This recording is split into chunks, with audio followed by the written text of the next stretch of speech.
क्या हुआ आपको?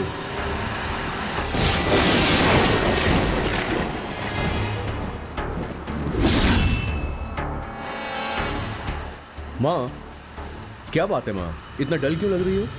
क्या करूं बेटा, मुझे उम्मीद तो है और तेरी उम्मीद को पूरा करने के लिए मैं यहाँ तेरे साथ आई हूँ।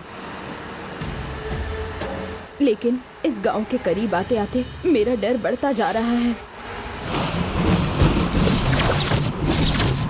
तुम्हें कहीं कुछ हो ना जाए ये सोच के घबरा रही हूँ।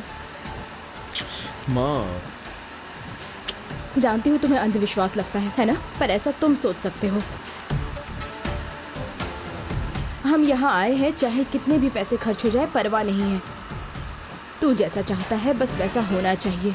लेकिन तेरी जान पर बात आएगी तो मैं... माँ, अगर ऐसा कुछ होना होता तो मेरे और प्रभा के यहाँ आने के वक्त ही हमें कुछ हो चुका होता। आप इतना परेशान मत हो माँ, रिलैक्स हो जाओ।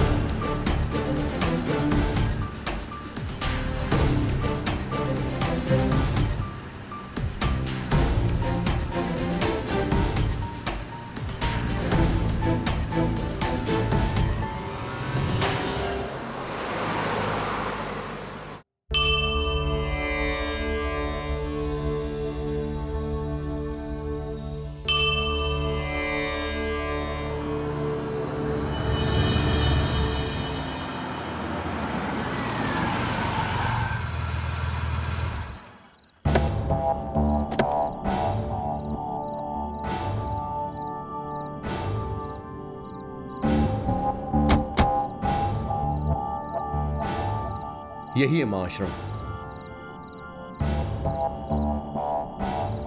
क्या सोच रहे हो? चलो।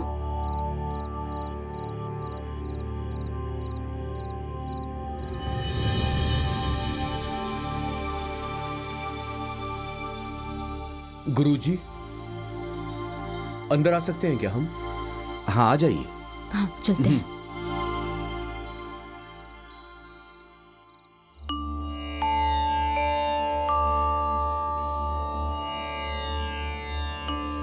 मैंने आपसे कहा था ना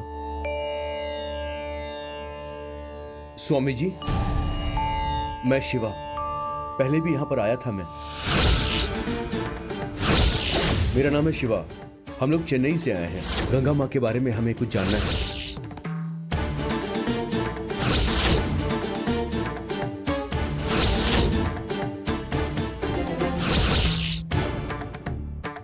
ये मेरी माँ है। नमस्ते स्वामी जी। माँ को आपसे मिलकर कुछ बात करनी थी, इसलिए मैं इन्हें यहाँ पर लाया हूँ स्वामी जी।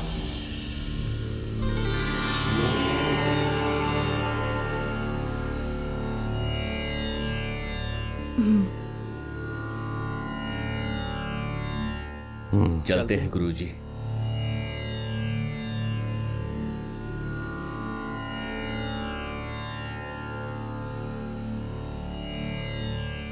बोलो पुत्र, क्या बात है? शिवा दिव्यानी के साथ शादी करना चाहता है, जो उसके साथ काम करती है। दिव्यानी इसी गांव की है।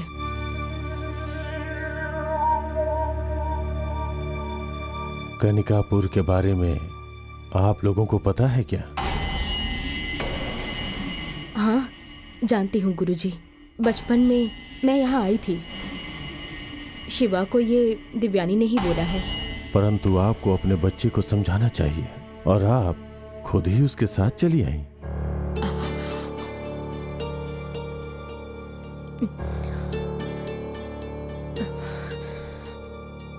इस गांव के विषय में ये भरोसा नहीं करता। उस लड़की के पीछे पागल हो गया है। कुछ भी हो जाए उससे ही शादी करूंगा, ऐसी जिद कर रहा है। जिद करता है मतलब?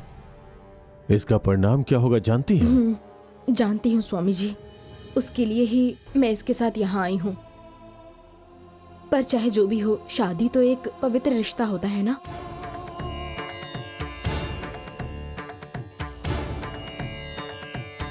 हम प्रश्न पूछ सकते हैं।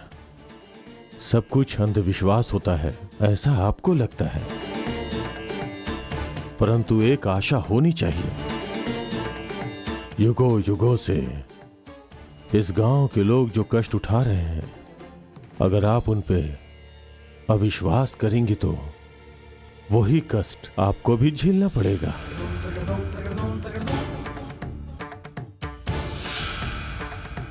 आपको प्रश्नों का उत्तर जानना है ना, तो पहले आप लोगों को गंगा मां के बारे में जानना होगा। बचपन से ही मैं कनिकापुर के बारे में जानती हूँ, लेकिन गंगा माँ के बारे में नहीं जानती। उनकी कहानी जानने की इच्छा भी है हमें, हम दोनों को है। गंगा माँ की कहानी आप हमें सुनाएंगे स्वामी जी? गुरुजी, गुरुजी, एक आश्चर्य वाली घटना घटी है।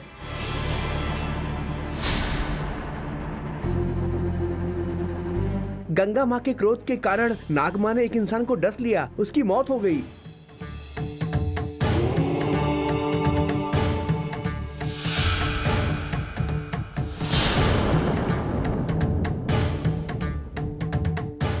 आखिर हुआ क्या है, जरा विस्तार से कहो। गंगा माँ के श्राप के विरुद्ध में इस गांव की लड़कियों से शादी करने वाले दूल्हे को नागमाँ डसकर मार डालती हैं। पर ये जो घटना घटी है वो उससे अलग है। जमींदार परिवार ने किसी तांत्रिक को बुलवाया और घर पे सर्प बलि की पूजा रखी।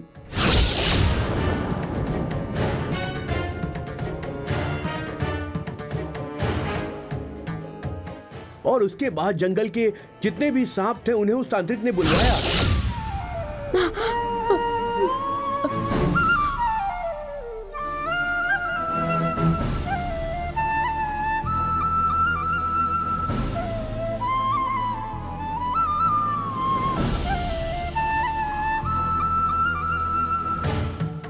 इस सब के बावजूद भी वो तांत्रिक नंबूदरी नागमाँ का कुछ बिगाड़ नहीं पाया।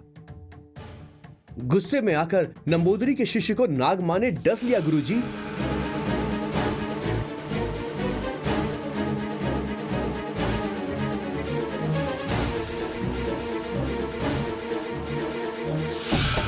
जमींदार का परिवार अगर नागमाँ को मार देता है तो गंगा माँ का श्राप खत्म हो जाएगा, ये सोचने की वो भूल कर रहे हैं।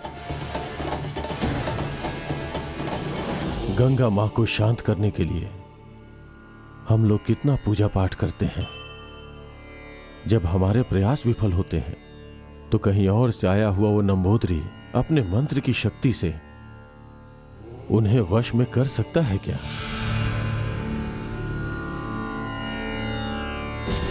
उस तांत्रिक के आने से गंगा मां का क्रोध और बढ़ गया होगा। ऐसा ही हुआ गुरुजी, उनका क्रोध बढ़ गया है। गांव में कुछ अनहोनी ना हो जाए ये सोचकर सभी लोग बहुत भयभीत हैं।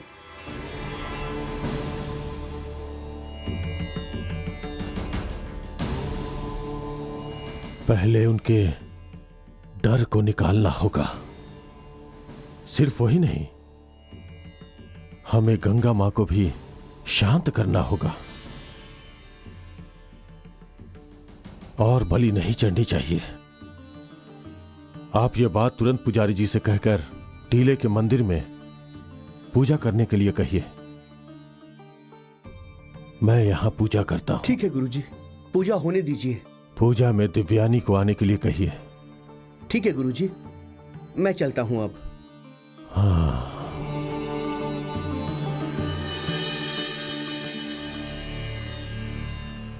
आप लोग यात्रा करके थक गए होंगे, मंडप में जाके विश्राम कीजिए। पूजा की व्यवस्था होने के बाद मेरे शिष्य आपको बुला लेंगे। आप लोग भी पूजा में उपस्थित रहिएगा। ठीक है स्वामी जी।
पूजा की व्यवस्था करने में बहुत समय लगा, इसलिए इंतजार करना पड़ा। इस पूजा में शामिल हुए हैं, ये हमारा भाग्य है स्वामी जी। ये सब तो जगत माता के आशीर्वाद से हुआ। स्वामी जी, गंगा माँ की कहानी क्या है? वो आप बताने वाले थे मगर पुजारी जी आ गए। अभी तो बताइए, चाहे कितनी भी देर क्यों ना हो, मैं पूरी कहानी सुनूंगा, जाऊंगा नहीं यहां से। कुछ भी जानने के लिए भक्ति और एकाग्रता होनी आवश्यक है। जिस 7 गुणों के बारे में मैंने कहा था वो सब तुम्हारे अंदर है या नहीं। वैसे ये उचित किया कि अपने साथ तुम अपनी माता जी को साथ ले आए हो, परंतु ऐसी आशा रखकर जल्दबाजी करना इच्छा का शत्रु है। अभी देर हो चुकी है, आप लोग जाके विश्राम कीजिए, कल बातें करेंगे। ठीक है स्वामी जी। सर्वेश्वरा, जो आ गया। इनके ठहरने की व्यवस्था कीजिए और इनके भोजन का भी प्रबंध कीजिए। ठीक है गुरुजी, आइए। आप लोग भोजन करके विश्राम कीजिए। चलते हैं स्वामी जी। शुभमस्तु। चलो शिवा।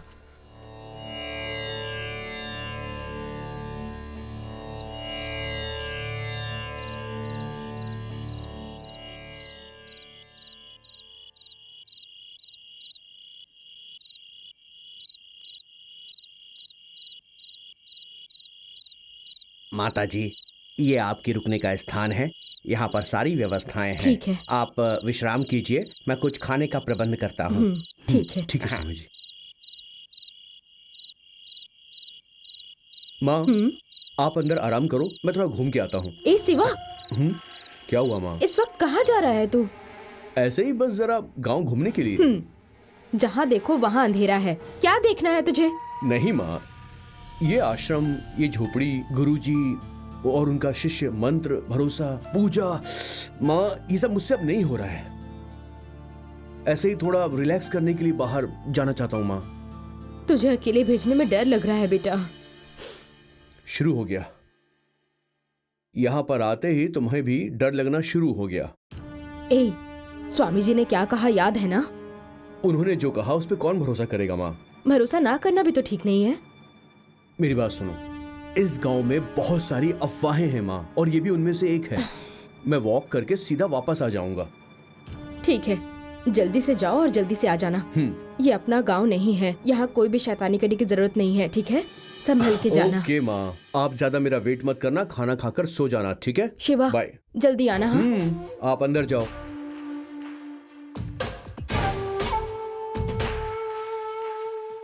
हे ललिता माता, इसकी रक्षा करना।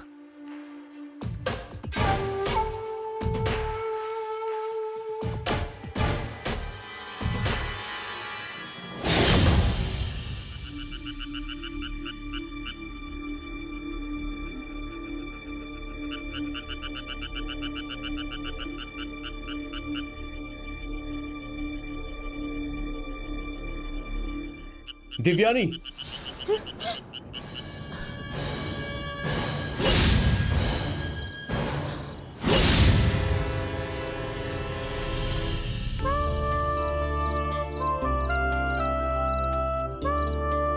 अरे मैं हूं शिवा, तुम डर गई क्या?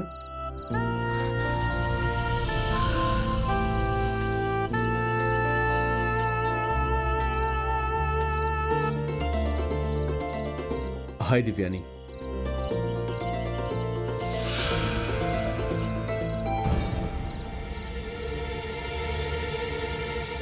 तुम्हें देखने के लिए मैं यहां पर आया हूं। शिवा, तुम्हारे यहाँ आने से मुझे बिल्कुल भी अच्छा नहीं लगा। देखो, तुम यहां नहीं होती तो फिर मैं यहां पर क्यों आता? और वैसे भी यहां कोई है नहीं, तो डर किस बात का? तुम्हें जो कहना है जरा खुलकर मुझसे कहो। जो भी कहना था वो सब कह दिया, अब कहने के लिए कुछ नहीं बचा है। तुमने जो कुछ भी कहा उस पर मेरा ध्यान नहीं गया। मुझे किसी बात की कोई फिक्र नहीं है। तुम्हारे प्यार की खातिर अगर मेरी जान भी चली जाए, आई डोंट केयर। दिव्यानी, तुम्हारे अंदर मेरे लिए फीलिंग्स हैं, मैं ये जानता हूं। तो फिर तुम्हें किस बात का डर है दिव्यानी?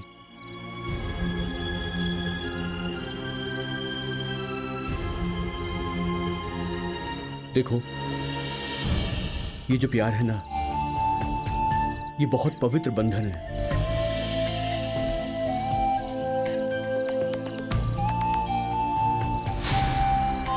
इस धरती पर जिंदगी जीने के लिए प्यार जरूरी होता है।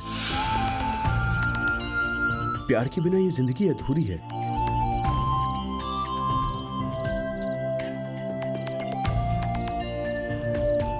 ये जात पात, ये धर्म, प्यार इन सारी चीजों को नहीं मानता है।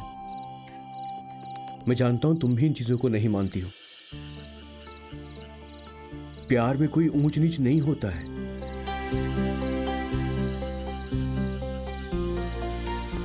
फायदा नुकसान का हिसाब भी नहीं होता। लेन देन का ये कोई व्यापार नहीं है। उम्र के साथ भी प्यार का कोई संबंध नहीं होता।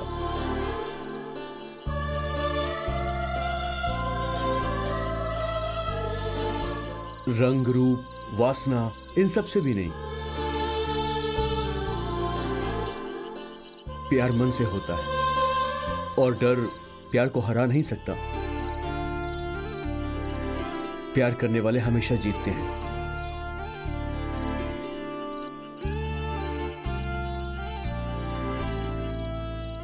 देखो दिव्यानी, प्यार हम सबको भरोसा देता है। ये पूरा संसार प्यार से ही बना है दिव्यानी।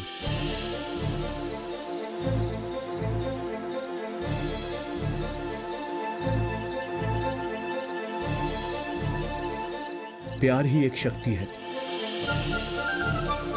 और वो शक्ति हमारे साथ है।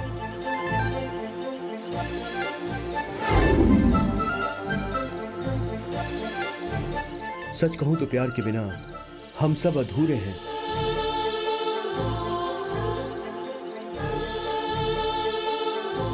इसीलिए मैं कह रहा हूं, कोई भी शक्ति हम दोनों को जुदा नहीं कर सकती।